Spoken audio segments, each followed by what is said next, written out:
JDU में जो थैली पहुंचाएंगे वो जनता दल यू में थैली की राजनीति, मुख्यमंत्री की मजबूरी का, नीतीश कुमार जी की मजबूरी का लाभ लेकर थैली की राजनीति धड़ल्ले से की जाए। पूर्व सांसद और बाहुबली नेता आनंद मोहन अपने बयान को लेकर के बिहार की राजनीति के केंद्र में आ गए हैं। उन्होंने बिना नाम लिए जेडीयू को थैली की पार्टी कह करके सियासी हलचल बढ़ा दी है। उनके इस बयान के बाद सबसे बड़ा सवाल यही उठ रहा है कि क्या यह नाराजगी सिर्फ पार्टी पर है या फिर इसके पीछे कोई निजी राजनीतिक वजह भी छिपी हुई है, खास करके उनके बेटे चेतन आनंद को लेकर के। तो पूरी खबर क्या है, चलिए जानते हैं। नमस्कार, द हिंदी टॉप देख रहे हैं आप और मैं हूं आपके साथ जानिसार खान। दरअसल आनंद मोहन का यह बयान ऐसे समय में आया है जब बिहार की राजनीति में सत्ता समीकरण तेजी से बदल रहे हैं। उन्होंने इशारों में सवाल उठाते हुए कहा कि कहां हैं वो लोग जो कभी मंत्रणा करते थे।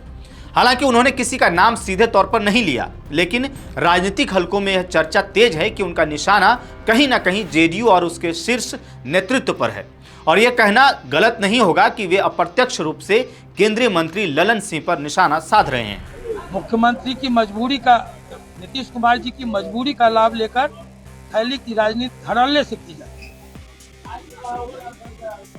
और यहाँ भी कुछ नहीं, तू ना बोले बाबू तेरा पैसा बोले रे। जब वो सचेत थे तो किसी का टिकट इसी सीतामढ़ी में वापस नहीं आया।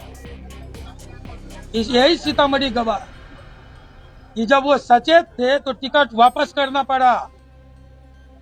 आज कौन लोग हैं जो चेतन आनंद को नवीनगर भेजते हैं और सरफुद्दीन का गला अपने घर में रखकर काट देते हैं? कौन लोग हैं? सरकार बचाए तो सरफुद्दीन, सरकार दूसरी बार बचाया था चेतन आनंद। कहते हैं कि बेटा को नहीं बनाया। बेटा अगर सरकार बचाएगा तो सरकार तुम नहीं चलाओगे, सरकार भी चलाएगा चेतन।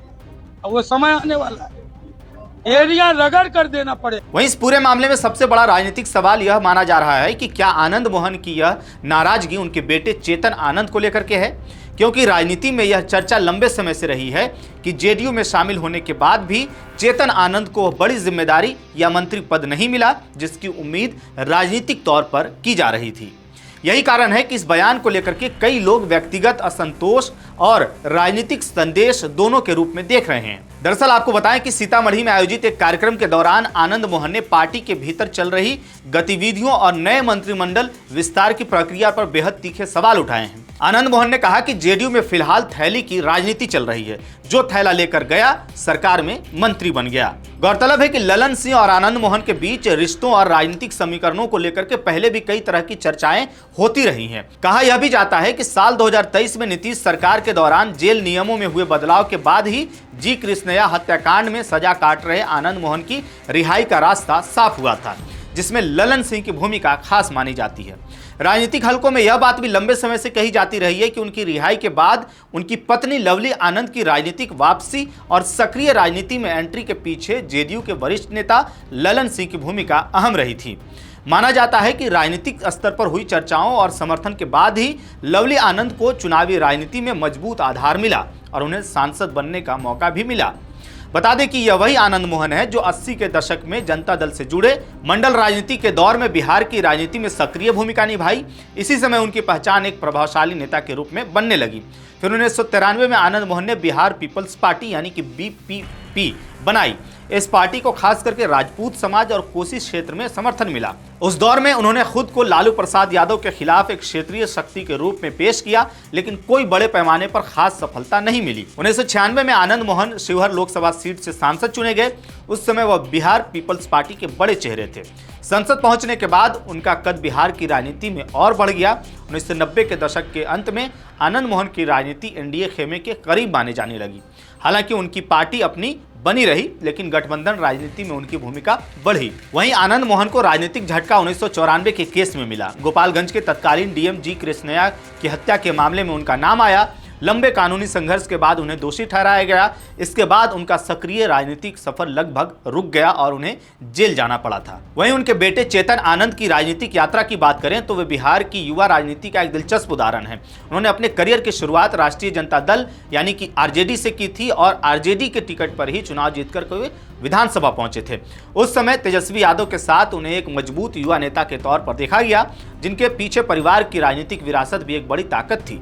लेकिन कुछ समय बाद उन्होंने राजनीतिक पाला बदलते हुए राजद को धोखा दे करके जेडीयू का दामन थाम लिया, जब नीतीश कुमार महागठबंधन छोड़ करके एनडीए में शामिल हुए थे।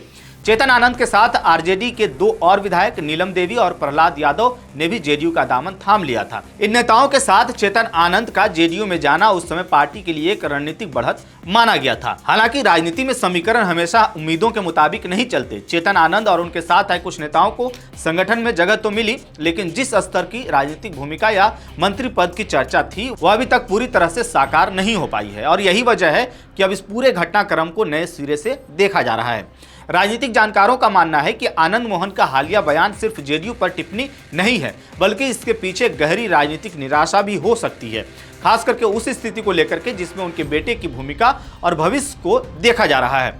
बिहार की राजनीति में यह आम धारणा रही है कि बड़े नेताओं के परिवारों की राजनीतिक अपेक्षाएं अक्सर संगठनात्मक फैसले से जुड़ी होती हैं, और जब वह पूरी नहीं होती हैं तो असंतोष सामने आता है। और इसी बीच यह भी चर्चा है कि जेडीयू नेतृत्व फिलहाल संतुलन की राजनीति कर रहा है, जहां सभी नए और पुराने चेहरों को एक साथ साधने की कोशिश की जा रही है। ऐसे में मंत्री पद जैसे फैसले काफी सोच समझकर लिए जाते हैं, ताकि संगठन में संतुलन बना रहे। वहीं जेडीयू की तरफ से आनंद मोहन के बयान पर सोमवार को जेडीयू के राष्ट्रीय महासचिव सह विधायक श्याम रजक ने कहा कि जेडीयू में कोई थैले की राजनीति नहीं चल रही है। आपकी पत्नी को लोकसभा का टिकट देने के लिए थैली ली गई थी, क्या बेटे को विधानसभा का टिकट देने के लिए थैली ली गई थी? सबूत है तो दीजिए। श्याम रजक ने बिना नाम लिए सवाल खड़े करते हुए कहा कि कौन कितने वोट से चुनाव जीता है यह देख लीजिए, इससे पता चल जाएगा कि आपकी ताकत क्या है। आपको बता दें कि आनंद मोहन के बेटे चेतन आनंद इस बार सिर्फ 112 वोटों से विधायक का चुनाव जीते हैं।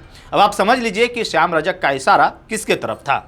तो कुल मिलाकर के आनंद मोहन का यह बयान बिहार की उस राजनीति को फिर से सामने लाता है, जहां व्यक्तिगत महत्वाकांक्षाएं, पारिवारिक राजनीति और पार्टी के अंदर के फैसले अक्सर बड़े राजनीतिक संदेश बन जाते हैं।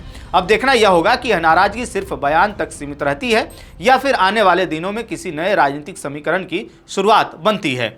इस खबर को लेकर के आपकी क्या राय है? आप क्या सोचते हैं? आनंद मोहन के बयान को लेकर के आपकी क्या राय है? जो जेडीयू के वरिष्ठ नेताओं पर वो सवाल खड़े कर रहे हैं, उसको लेकर के आप क्या सोचते हैं? अपनी राय हमें कमेंट बॉक्स में जरूर बताइएगा। मेरा नाम है जानिसार खान, आप देख रहे हैं द हिंदी टॉप। वीडियो अच्छी लगे तो चैनल को सब्सक्राइब कीजिएगा और हमें इंस्टा, फेसबुक और एक्स पर भी फॉलो कीजिएगा।